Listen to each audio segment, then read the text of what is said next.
আসসালামু আলাইকুম সবাইকে। আশা করি সবাই অনেক অনেক ভালো আছে। আজকের এই ক্লাসে আমরা পড়ব ক্লাস 8 বিজ্ঞান তৃতীয় অধ্যায়, যে অধ্যায়টা হলো ব্যাপন, অভিস্রবণ এবং প্রচ্ছেদন।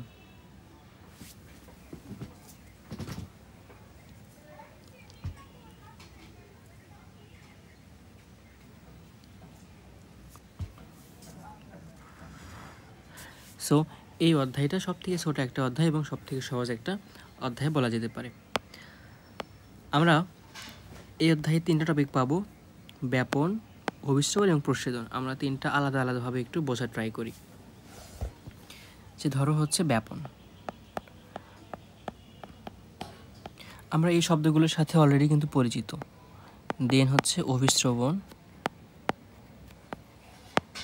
এবং তারপরে হচ্ছে প্রচ্ছেদন। ব্যাপন ঘটনাটা কোথায় ঘটে দেখো। ধরো তোমার কাছে একটা হচ্ছে পারফিউমের বোতল আছে এবং তুমি এটা একটা হচ্ছে রুমের মধ্যে নিয়ে গেছো। যাওয়ার পরে এখানে একটা প্রেশার ক্রিয়েট করছো, এখান থেকে পারফিউমটা বের হয়েছে। তো এখানে সর্বপ্রথম এরকম হচ্ছে ঘন ছিল।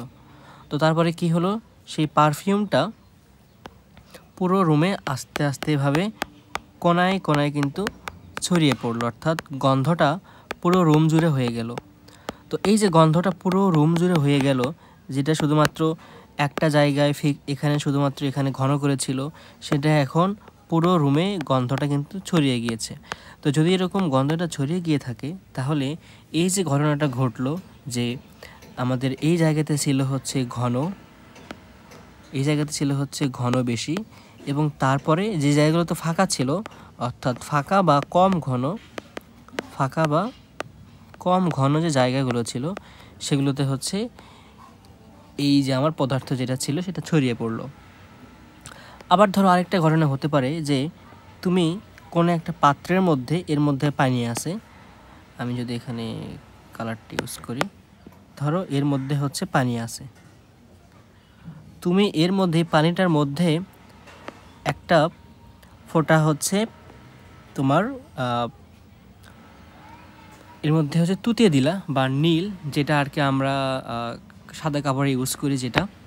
তো সেটা যখন তুমি এর মধ্যে এক ফোঁটা দিয়ে দিলা, সেটা কি হবে, আস্তে আস্তে পুরো পানিটা জুড়ে কিন্তু হয়ে যাবে, রাইট? অর্থাৎ পুরো পানি জুড়ে কিন্তু কালারটা হয়ে যাবে, একটা কালার মিশে যাবে। সো দেখো, বা ধরো তুমি এর মধ্যে কোনো একটা ব্লু কালার দিছিলা। সো কি হলো, এবার এই জায়গায় ঘনভাবে ছিল, সেটা পুরো পানি জুড়ে ছড়িয়ে গেল, অর্থাৎ যেখানে ঘন ছিল সেখানে ছিলই, তারপরে সেখান থেকে আস্তে আস্তে চারপাশে ছড়িয়ে গেল। 2টা উদাহরণ দেখলাম। তো এই যে ঘন থেকে কম ঘন জায়গায় যে ছড়িয়ে পড়তেছে, কম ঘন জায়গায়, তো এই ঘন থেকে কম ঘন জায়গায় ছড়িয়ে পড়াটাকে বলা হয় ব্যাপন। সেটা হতে পারে যে হচ্ছে বায়বীয় বা গ্যাসীয়, হতে পারে তরল। সো বায়বীয় এবং গ্যাসীয় পদার্থের ক্ষেত্রে, বায়বীয় বা গ্যাসীয় এবং তরল পদার্থের ক্ষেত্রে এই ব্যাপনটা কিন্তু ঘটে থাকে। এবার দেখো, যদি আমরা একটু অভিস্রবণ নিয়ে কথা বলি, এই ঘটনাটাও আমরা চিনি। অভিস্রবণ কোথায় হয় ভাইয়া? দেখো তো একটু মনে করে, যে তুমি কোনো একটা পাত্রে, এই একটা ধরো পাত্র যার মধ্যে পানি আছে, এর মধ্যে কি আছে ভাইয়া? পানি আছে। তুমি কি কাজটা করলা, এর মধ্যে তোমার এখানে একটা ছোট একটা পাত্র ছিল, যার মধ্যে ধরো কিশমিশ ছিল। কিশমিশ তো চেনো না? কিশমিশ ছিল। তুমি কি করলা, ছোট কিশমিশটা এর মধ্যে রেখে দিলা। অনেকক্ষণ পর যে ঘটনাটা দেখা যাবে, কিশমিশটা এরকম ফুলে গেছে। কিশমিশটা কি হয়েছে ভাইয়া? ফুলে গেছে। সো কি ঘটনা ঘটলো দেখো, কিশমিশটা পানি শুষে নিল। তাহলে যে কিশমিশটা যেটা ছিল, কিশমিশ পানি শুষে নিল। সো এই যে কিশমিশ পানি শুষে নেওয়ার যে ঘটনাটা, এটাই হচ্ছে আমাদের অভিস্রবণ। এখন একটু খেয়াল করে দেখো, যে নর্মাল একটা হচ্ছে আঙুর,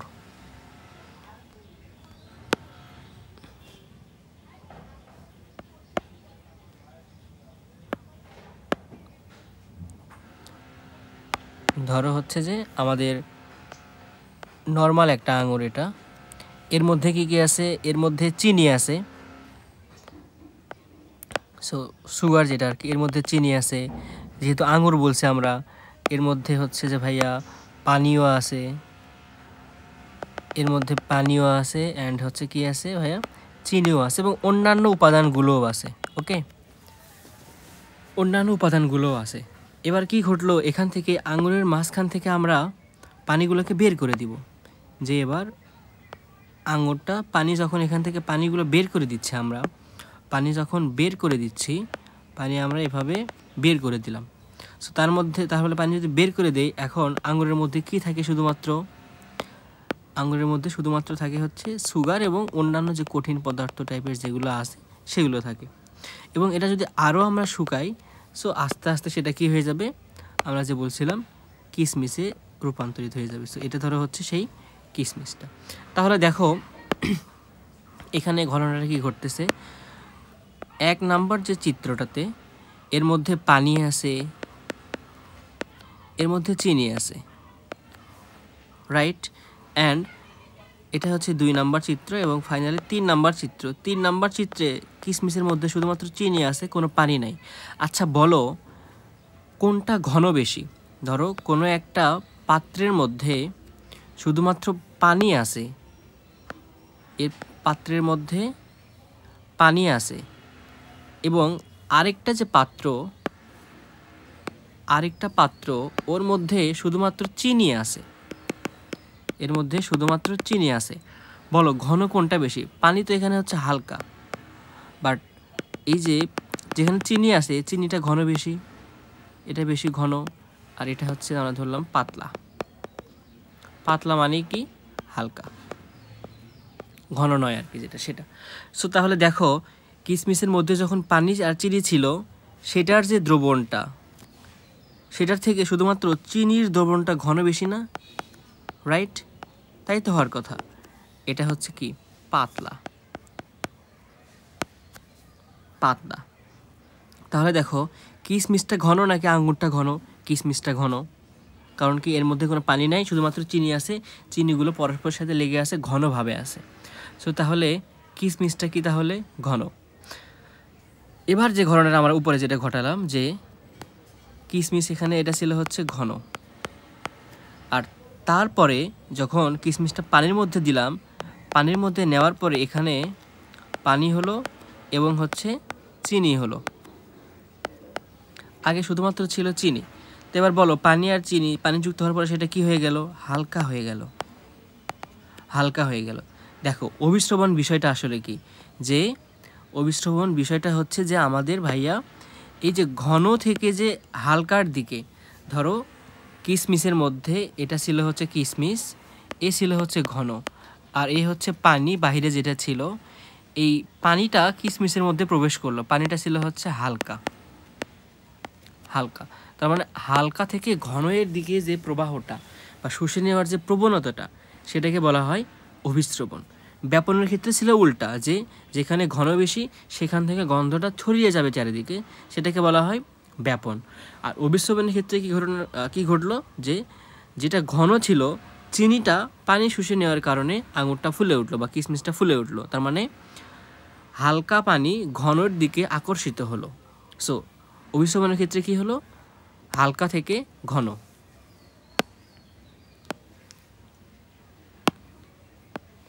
এটা আশা করি বুঝতে পারছো। ওকে, যে তাহলে আমরা এখানে যদি সামারি করতে চাই, এর হচ্ছে যে ভাইয়া হালকা থেকে ঘনের দিকে এর প্রবাহটা ঘটে। ওকে, এবার আসি প্রচ্ছেদন। প্রচ্ছেদন বিষয়টা আবার কী জিনিস?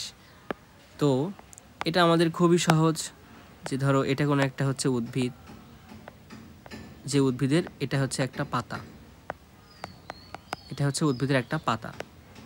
এরপর কি হলো, যখন গ্রীষ্মকাল হলো, শুরু হয়ে গেল, বা নর্মাল একটা দিনে, আমরা তখন মাঝে মাঝে দেখি যে যদি এটা একটা পাতা হয়, পাতা কি করে, পানি বের করে দেয়। কীভাবে বুঝবো?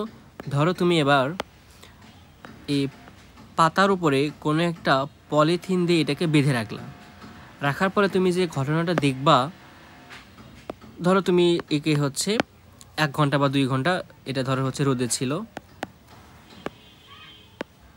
ধরো হচ্ছে এটা একটা রোদে ছিল, রোদে থাকার পরে তুমি যদি এটাকে ধরো যে 2 ঘন্টা পর দেখতে আসো, দেখবা পলিথিনের মধ্যে এভাবে পানি জমে গেছে। পলিথিনের মধ্যে কী হয়েছে ভাইয়া? পানি জমে গেছে। তাহলে কি হলো ঘটনাটা? পলিথিনের মধ্যে পানি কীভাবে জমলো? কোথা থেকে আসলো? এই পাতা থেকে পানিটা বের হয়ে আসছে। তার মানে পাতা পানিটা বাষ্পকারে বের করে দিছে, রাইট? সো এই যে কোনো একটা পাতা পানিটা বাষ্পকারে বের করে দিচ্ছে, এটাকে বলা হয় প্রস্বেদন। তার মানে কি করতেছে এখানে? পানি বানানি ভুল করতেছি, পানি বাষ্পকারে বের করে দিচ্ছে।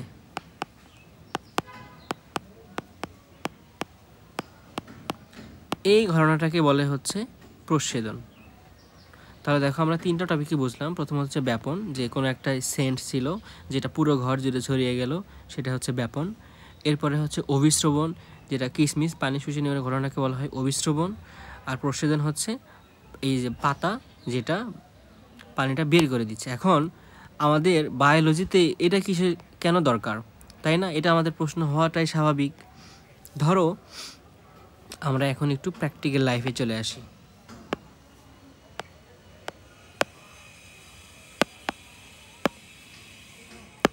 আমরা একটা উদ্ভিদ আঁকাবো এখানে। ধরো এটা হচ্ছে একটা উদ্ভিদ এবং এগুলো হচ্ছে এর মূল। সো একটা বড় মূল দিয়ে আমরা এগুলো এতগুলো না দিয়ে, ধরো হচ্ছে এটা এর মূল, এগুলো হচ্ছে মূল রোম। ওকে, এটা হচ্ছে মাটি, এটা দ্বারা আমরা বোঝালাম মাটি। এবং তারপরে কি হলো?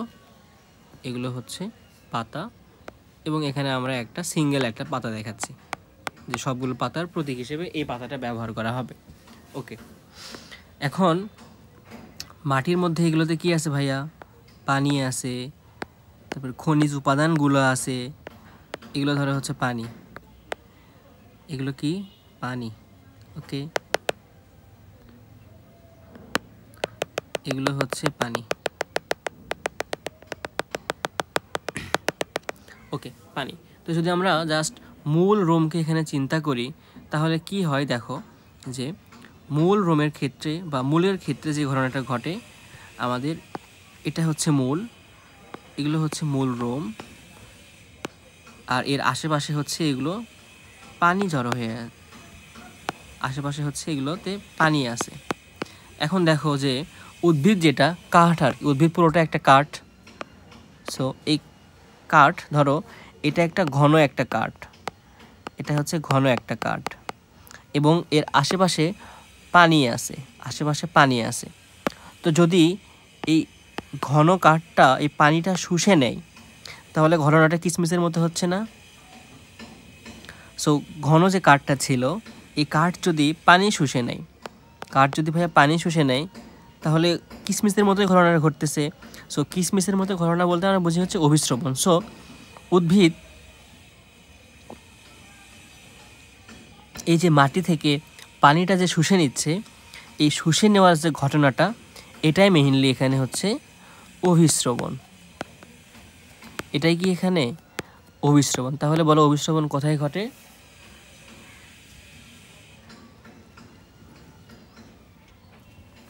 উদ্ভিদের মূলের ক্ষেত্রে অভিস্রবণ ঘটে।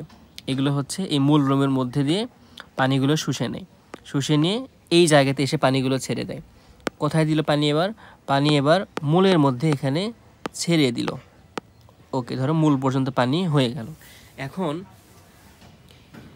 দেখো এই পানিটা এখানে এবার ঘন হয়ে আছে, কিন্তু গাছের উপরের দিকে এই অংশগুলোতে কি পানি আছে? পানি নাই। তো এই অংশগুলোতে যদি পানি না থাকে, তাহলে পানিতে উপরে নিয়ে যেতে হবে। দেখো তো আমরা বলছিলাম কিনা যে ঘন জায়গা থেকে যদি আমরা হালকার দিকে যেতে চাই, অর্থাৎ গন্ধ যেরকম ছড়িয়ে যায়, এই পানিগুলো যদি এরকম উপরের দিকে চলে যায় এবং চলে গিয়ে যদি এই পর্যন্ত আসে, উপর পর্যন্ত আসে, তাহলে কি হবে? পানি যেখানে ঘন ছিল সেখান থেকে হালকার দিকে চলে গেল। তাহলে এই যে পানি যে উপরের দিকে চলে যাচ্ছে, অর্থাৎ পানি যে পরিবহনটা হচ্ছে এটাকে বলা হয় ব্যাপন। এটাকে কি বলা হয়? ব্যাপন। আর পাতার ক্ষেত্রে যে পানিটা বাষ্পকারে এখানে বের করে দিচ্ছে এটাকে বলা হয় প্রচ্ছেদন। তাহলে উদ্ভিদের ক্ষেত্রে অভিস্রবণ যেরকম গুরুত্বপূর্ণ, আবার এই পানিটা হচ্ছে যে পরিবহনের জন্য এটাও আমাদের ব্যাপনে গুরুত্বপূর্ণ, এবং একই সাথে প্রচ্ছেদনও ঘটে। দেখবা যে যখন অধিক পরিমাণে গরম পড়ে বেশ কিছু গাছ এত পরিমাণ পানি বের করে দেয় যে তার পানির সংকট হয়ে যায়। তো অর্থাৎ প্রচ্ছেদন এত পরিমাণে ঘটায় যে প্রচ্ছেদন করতে করতে পানি একসময় শূন্য হয়ে যায় পানি বের করে দিতে, তখন গাছটা কিন্তু মারা যেতে পারে। তাছাড়া ধরো আমরা হচ্ছে যখন পানি খাই আমরা হচ্ছে মূত্র ত্যাগ করি, সো আমাদের দেহের অতিরিক্ত পানি ঘাম হয়ে মূত্র হয়ে বের হয়ে যায়। এখন উদ্ভিদের তো আর এরকম করে সম্ভব না, সো যেটুকু পানি উদ্ভিদ তার খাদ্য তৈরির সময় গ্রহণ করে, সো তার 99% পানিটা বের করে দেয়, তার পানির দরকার নেই, বের করে দেয় কিসের মাধ্যমে? প্রচ্ছেদনের মাধ্যমে। এখন এই পানিটা বের করে দিতে দিতে যখন একদম পানি শূন্যতা হয়ে যায় তখন সেটা আবার উদ্ভিদের জন্য ক্ষতিকর। অর্থাৎ প্রচ্ছেদন একই সাথে উদ্ভিদের জন্য যেরকম গুরুত্বপূর্ণ, আবার সেটা অতিরিক্ত হয়ে গেলে কিন্তু ক্ষতির কারণও হয়ে থাকে। আশা করি এই 3টা কনসেপ্ট আমরা খুব ভালোভাবে বুঝতে পেরেছি। এবার চলো আমরা একটু দেখি বই কি বলতেছে এখানে আমাদের।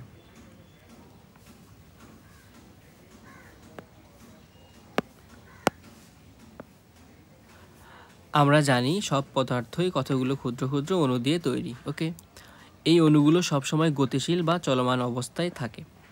তরল ও গ্যাসের ক্ষেত্রে অণুগুলো চলন দ্রুত হয় এবং বেশি ঘনত্বের স্থান থেকে কম ঘনত্বের স্থানের দিকে অণুগুলো ছড়িয়ে পড়ে। আমরা যেটা হচ্ছে পানিতে রঙের মিশ্রণ এবং হচ্ছে ঘরের মধ্যে পারফিউম যেটা ছড়িয়ে পড়া সেটাকে বললাম যে তরল এবং গ্যাসীয় ক্ষেত্রে বেশি ঘনত্বের স্থান থেকে কম ঘনত্বের স্থানের দিকে ছড়িয়ে পড়ে। এই প্রক্রিয়া ততক্ষণ পর্যন্ত চলতে না থাকে যতক্ষণ পর্যন্ত হচ্ছে উভয় স্থানের ঘনত্বটা সমান হয়ে আসে, অর্থাৎ ওই স্মেলটা বা পারফিউমটা পুরো ঘর জুড়ে যখন সমানভাবে বিরাজমান থাকে ততক্ষণ পর্যন্ত এটা চলতে থাকে। আচ্ছা, এইরূপ অণুগুলোর এরূপ চলনকে বলা হয় ব্যাপন। আমরা এটা বুঝেই কিন্তু গেছি অলরেডি।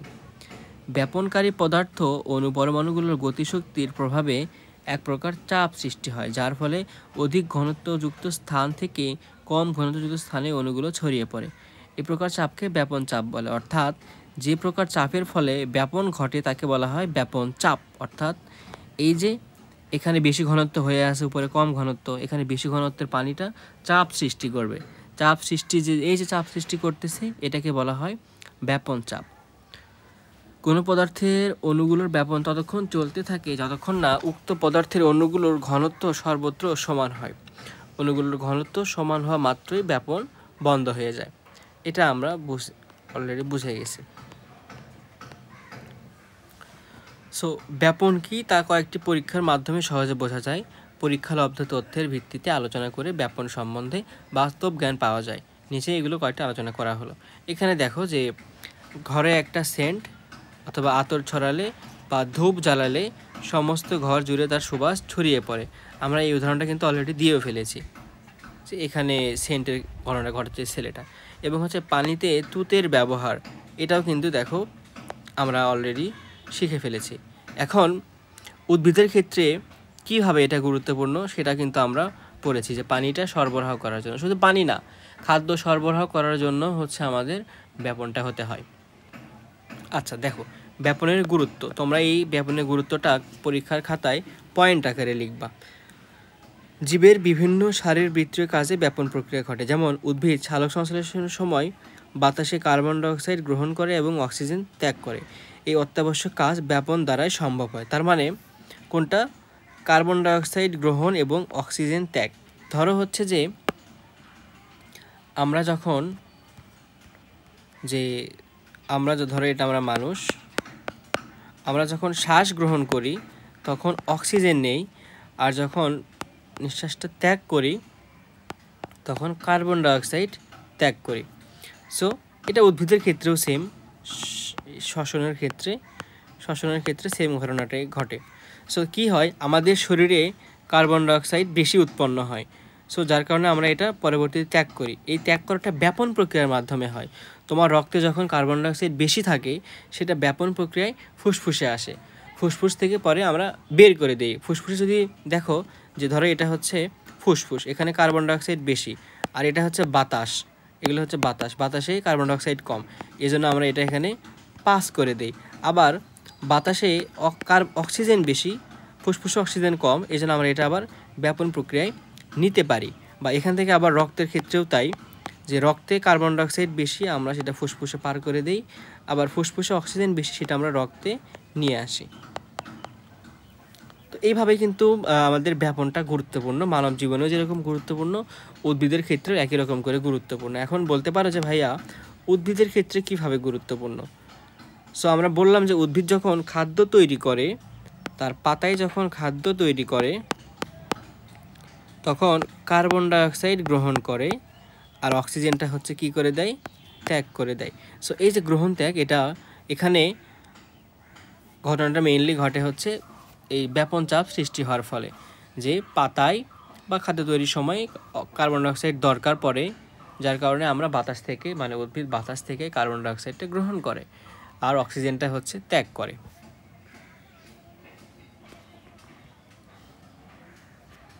তারপরে দেখো, জীবের শ্বসনের সময় গ্লুকোজ জারণের জন্য অক্সিজেন ব্যবহৃত হয়, যেটা আমরা পড়লাম। ব্যাপন ক্রিয়ায় দ্বারা কোষে অক্সিজেন প্রবেশ করে, এই যে আমরা এখানে কোষের মধ্যে অক্সিজেন প্রবেশটা দেখাইছি, রক্তনালী আর কি, এবং কার্বন ডাইঅক্সাইড বের করে দেয়, আমরা সেটাও দেখাইছি। উদ্ভিদ দেহে শোষিত পানি বাষ্পাকারে প্রস্তুতের মাধ্যমে দেহ থেকে ব্যাপন প্রক্রিয়ায় বের করে দেয়।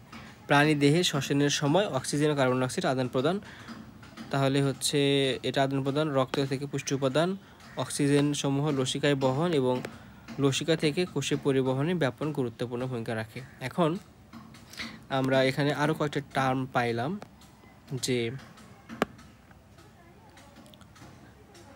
শ্বসনের সময় অক্সিজেন ও কার্বন ডাইঅক্সাইড আদান প্রদান, রক্ত থেকে পুষ্টি উপাদান, অক্সিজেন প্রভৃতি লসিকায় বহন এবং লসিকা থেকে কোষে পরিবহন করা ব্যাপার। লসিকা মানে হচ্ছে আমাদের রক্তনালীর, ধরো যে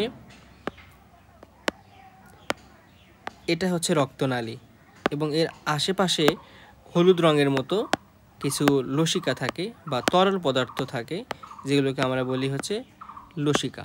তো ঘটনাটা ঘটে যখন অক্সিজেনটা আমাদের বাহির থেকে যখন আসে, সে অক্সিজেন সর্বপ্রথম লসিকায় মেশে, এবং লসিকায় মেশার পরে লসিকা থেকে পরবর্তীতে এখানে রক্তনালীর মধ্যে চলে আসে।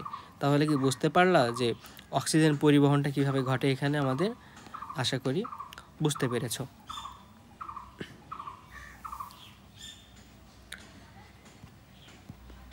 তাহলে আমাদের মোটামুটি ব্যাপনটা পড়া শেষ, ব্যাপনের গুরুত্বটা পড়া শেষ। আমরা ব্যাপনের সবগুলো গুরুত্বই কিন্তু একদম বুঝেছি। প্রথমত হচ্ছে যদি বলি উদ্ভিদের ক্ষেত্রে, আচ্ছা এখানে আরেকটু দেখো, যে যখন উদ্ভিদ পানিটা বের করে দিচ্ছে, পাতায় পানির চাপ বেশি আর বাতাসে পানির চাপটা কম। সো বাতাসে যদি পানি কম থাকে, পাতায় যদি পানি বেশি থাকে, তাহলে প্রস্বেদন প্রক্রিয়াটা কিন্তু এক ধরনের ব্যাপন প্রক্রিয়া, অর্থাৎ পাতায় ঘনত্ব বেশি, বাতাসে পানির ঘনত্ব কম। সো এই জন্য এখানে পাতা থেকে বাষ্পটা বের হতে পারছে।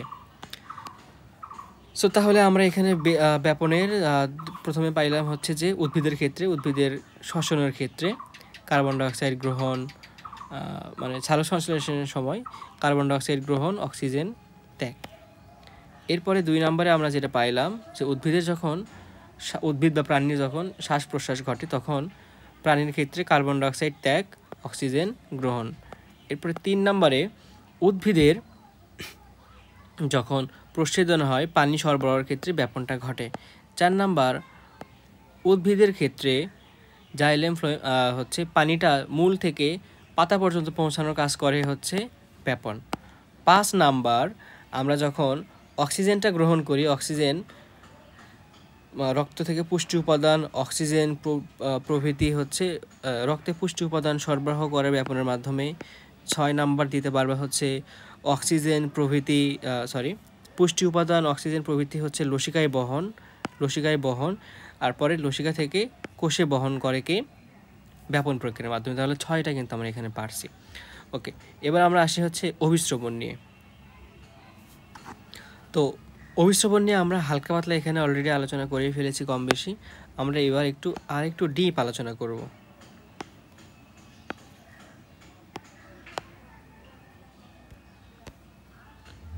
ধরো আমরা যেটা বলছিলাম যে এই হচ্ছে আমাদের একটা কিশমিশ ছিল, যার মধ্যে শুধুমাত্র কি ছিল, এরকম চিনি ছিল এবং এটা হচ্ছে চুপসানো ছিল।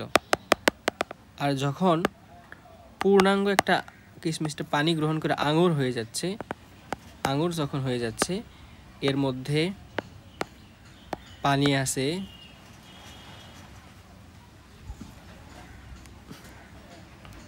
দেন এই যে চিনিগুলো আছে, তাহলে পানি আছে এবং কি আছে বলো, চিনিও আছে। এখন দেখো, যখন এই কিশমিশটাকে আমরা পানির মধ্যে চুবিয়ে রাখলাম, তখন কি ঘটনাটা ঘটতে পারত, এখানে কিন্তু এটাও ঘটতে পারত যে এই চিনিগুলো কিন্তু পানির মধ্যে বের হয়ে আসতে পারত, চিনিগুলো কিন্তু পানির মধ্যে বের হয়ে আসতে পারত। কিন্তু তা না হয়ে শুধুমাত্র পানি কেন প্রবেশ করলো? এই আঙুরের উপর একটা পর্দা আছে, এই আঙুরের উপর একটা পর্দা আছে, যেটাকে বলে আমরা হচ্ছে বৈষম্য ভেদ্য পর্দা। কি বৈষম্য ভেদ্য পর্দা, যেখানে কি হলো, যেটার মধ্যে এই একটা পর্দা, যেটা বৈষম্য ভেদ্য পর্দা, এর মধ্যে এটা পাস করে পানি পাস করতে পারে, কিন্তু চিনিটা এখান থেকে আর বের হতে পারে না। অর্থাৎ যে পর্দাটা কিছু কিছু উপাদানের জন্য পরিবহনযোগ্য, আবার কিছু কিছু উপাদানের জন্য পরিবহনযোগ্য নয়, সেটাকে বলা হয় বৈষম্য ভেদ্য পর্দা। সো এই যে বৈষম্য ভেদ্য পর্দা, এই পর্দার টপিক নিয়ে যদি আমরা কথা বলতে চাই, পর্দা আবার কয়েকটা ভাগে ভাগ করা যায়, তাহলে আমরা এবার পর্দা নিয়ে কথা বলি। পর্দা যেমন ধরো 1 নম্বরে হচ্ছে অভেদ্য পর্দা,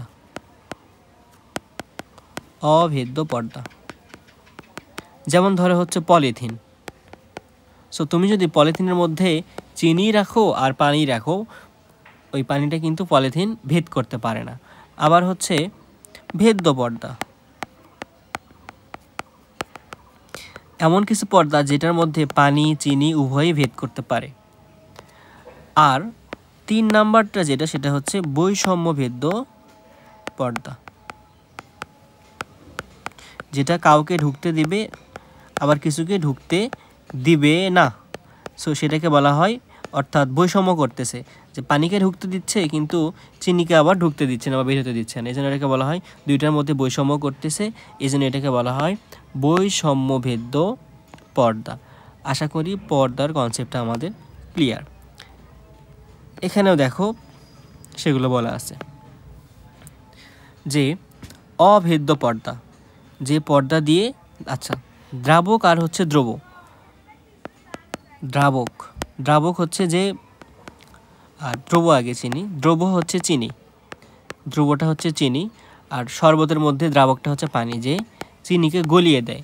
সো দ্রাবকটাকে পানি বা যে কোনো তরল হতে পারে, আর দ্রবটা এটা মেইনলি হচ্ছে কঠিন পদার্থ টাইপের গুলোই হয়ে থাকে। সো তাহলে শরবতের মধ্যে দ্রাবককে পানি আর দ্রব কি চিনি। কি ঘটলো এখানে, যে পর্দা দিয়ে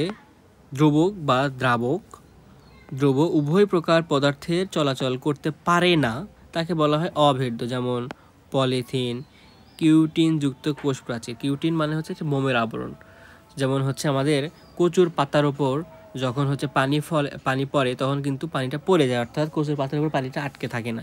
সো কচুর পাতার ওপর কিউটিন আছে। আচ্ছা, এরপর ভেদ্য পর্দা, যে পর্দা দিয়ে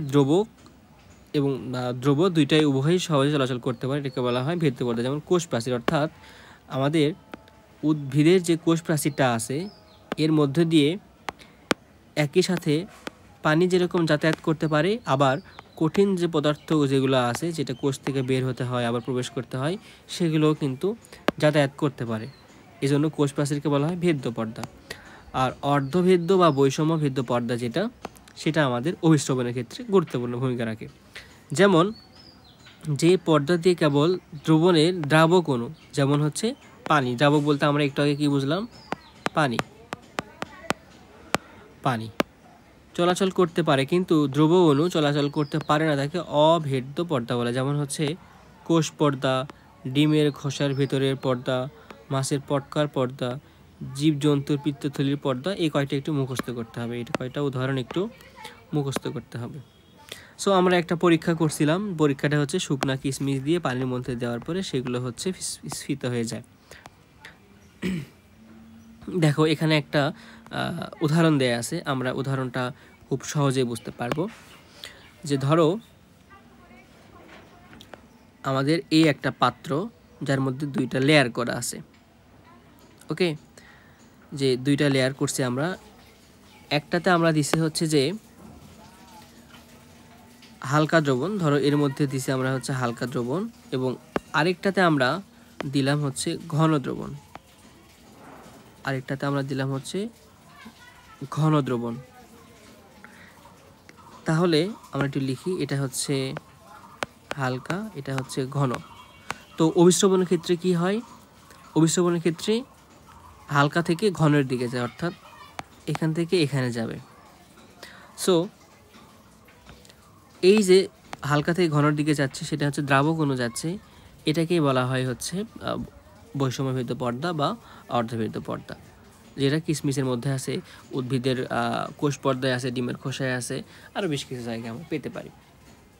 এখানে উপরের চিত্রে এটাই বোঝাইছে যে এখানে দেখো হালকা দ্রবণ যেটা, সেখানে হচ্ছে ছোট ছোট দ্বারা হালকা দ্রবণ বোঝাচ্ছে, ছোট ছোট অণু দ্বারা, আর ঘন অণুটা বা বড় বড় যেটা, এটা হচ্ছে ঘন দ্রবণ বোঝাইছে। এরপরে কি ঘটলো, এখান থেকে এই হালকা থেকে এই ছোট ছোট অণুগুলো ঘনের মধ্যে ট্রান্সফার হয়ে গেছে, দেখো এখানে অনেকগুলো কিন্তু হয়ে গেছে। সো তখন সেটা হয়ে যাচ্ছে অভিস্রবণ প্রক্রিয়া। এবার অভিস্রবণের গুরুত্ব বর্ণনা এখানে করতে বলছি। আমরা অভিস্রবণের গুরুত্ব দেখলাম যে পানিটা শুষে নেওয়ার ক্ষেত্রে। দেখো জীবকোষের কোষাবরণ বা প্লাজমা পর্দা অর্ধভেদ্য পর্দা হিসেবে কাজ করে। প্লাজমা পর্দা দিয়ে অভিস্রবণ প্রক্রিয়ায় মাটিস্থ পানি মূল রোমের মধ্যে প্রবেশ করে বাইরে চলে আসে। কোষস্থিত পানি খনিজ লবণকে দ্রবীভূত করে কোষ রসে পরিণত করে। সুতরাং কোষের মধ্যে কোনো জৈবিক রাসায়নিক প্রক্রিয়াগুলোকে সচল রাখার জন্য অভিস্রবণের গুরুত্ব অপরিসীম। এই প্রক্রিয়া দ্বারা উদ্ভিদ কোষের স্ফীতরস ঘটায়, এটি কাণ্ড পাতাকে সতেজ রাখে এবং ফুলের ঝরে পড়া বন্ধ করে, পাপড়ি খুলতে বা বন্ধ করতে সহায়তা করে। তাছাড়া অভিস্রবণের মাধ্যমেই প্রাণীর অন্ত্রে খাদ্য শোষিত হয়। সো এইগুলো একটু অভিস্রবণের গুরুত্ব যেটা, এটা আমাদের একটু গুরুত্ব, অভিস্রবণ হোক, ব্যাপন হোক, প্রসারণ হোক, এগুলো একটু মুখস্থ করতে হবে। সো অভিস্রবণ প্রক্রিয়া এখানে দেখাক। আজকে আমরা এই পর্যন্ত, পরবর্তী ক্লাসে আমরা উদ্ভিদের পানি ও খনিজ লবণ শোষণ এবং হচ্ছে প্রস্বেদন পার্টটুকু নিয়ে আলোচনা করবো ইনশাআল্লাহ।